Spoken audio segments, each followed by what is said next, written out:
Bismillahirrahmanirrahim. Di sini saya akan menjelaskan tentang bab 11, yaitu sholat jamaah. Pengertian dan dalil. Sholat berjamaah adalah sholat yang dilaksanakan secara bersama-sama dipimpin oleh seorang imam, sedangkan makmum mengikatkan diri kepadanya. Perintah sholat berjamaah ada dalam Quran surat Al-Baqarah ayat 43 yang artinya, dan dirikanlah oleh kamu sholat, dan tunaikanlah oleh kamu zakat, dan rukulah kamu bersama orang-orang yang ruku, atau sholatlah kamu dengan berjamaah. Kandungan hukum. Adapun ayat di atas menjelaskan 3 perintah, yaitu wajib mendirikan sholat, wajib menunaikan zakat, dan wajib ruku bersama orang-orang yang ruku atau sholat berjamaah. Dari ayat di atas, ada yang memahami bahwa hukum sholat berjamaah itu wajib. Namun, mayoritas ulama berpendapat hukumnya itu sunnah muakkadah atau yang dikuatkan. Keutamaan sholat berjamaah ada 3. Sholat berjamaah mengungguli sholat sendirian dengan 27 derajat. Sholat seorang dalam berjamaah dilipat gandakan pahalanya oleh Allah dengan 25 kali lipat. Jika seorang berwudu dengan baik lalu pergi ke masjid dengan tujuan sholat, maka setiap langkahnya ditinggikan derajatnya 1 dan dihapuskan dosa-dosanya. Tatkala dia sholat, malaikat henti-hentinya mendoakan dia selama dia di tempat sholat itu dan selama dia belum berbicara dengan manusia. Ketentuan dan anjuran sholat berjamaah. Ada 9 poin. Yang pertama, bagi kamu laki-laki lebih utama sholat di masjid, sementara perempuan lebih utama sholat di rumah masing-masing. Yang kedua, berjamaah di masjid yang lebih jauh dan lebih banyak jamaahnya lebih utama daripada di masjid yang lebih dekat atau jamaahnya lebih sedikit. 3. Berangkat ke masjid dianjurkan dengan tenang. 4. Imam yang bijak tidak memberatkan makmum, umpamanya dengan membaca surat atau ayat terlalu panjang. Bacaan surat atau ayat imam pada rakaat pertama lebih panjang daripada rakaat kedua. Makmum wajib mengikuti gerakan imam. Makruh menyamai gerakannya dan haram, bahkan batal jika mendahuluinya. Makmum yang mendapati rukunya imam berarti dia mendapat rakaat imam itu. Tetapi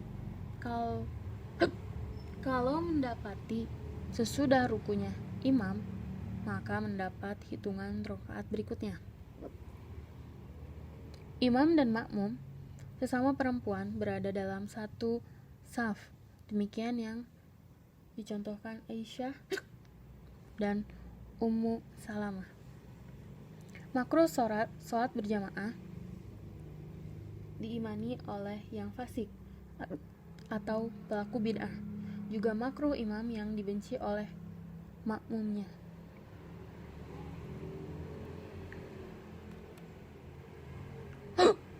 Urutan prioritas pemilihan imam.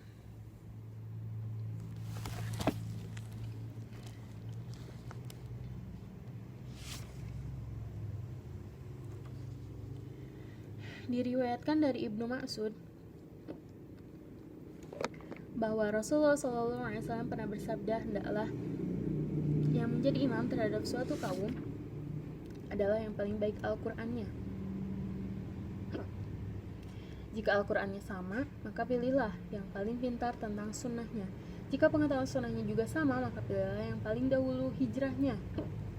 Jika alatnya pun sama, maka pilih yang paling tua usianya. Kemudian jangan sekali-kali seorang mengimani orang lain dalam kekuasaannya kecuali dengan izinnya. Hadis riwayat Ahmad dan Muslim. Yang keempat, yang keenam, makmum, masbuk, dan pengaturan saf. Imam artinya yang di depan, sedangkan makmum yang di belakang, artinya makmum yang mengikuti imam. Karenanya, syarat pokok makmum adalah wajib mengikuti imam dan haram mendahuluinya. Jika makmum tidak mengikuti sejak takbiratul ihram, imam disebut makmum masbuk, makmum yang ketinggalan.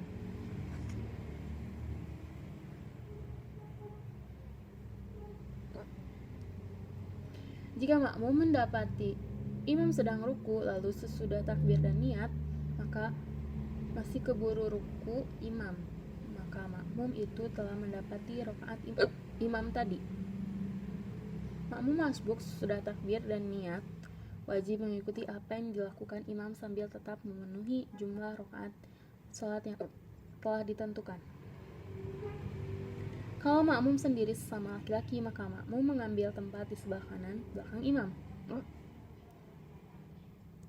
Apabila saf pertama telah penuh, tidak boleh ada seorang makmum sendirian di belakang saf, maka makmum tadi hendaklah masuk saf jika memungkinkan.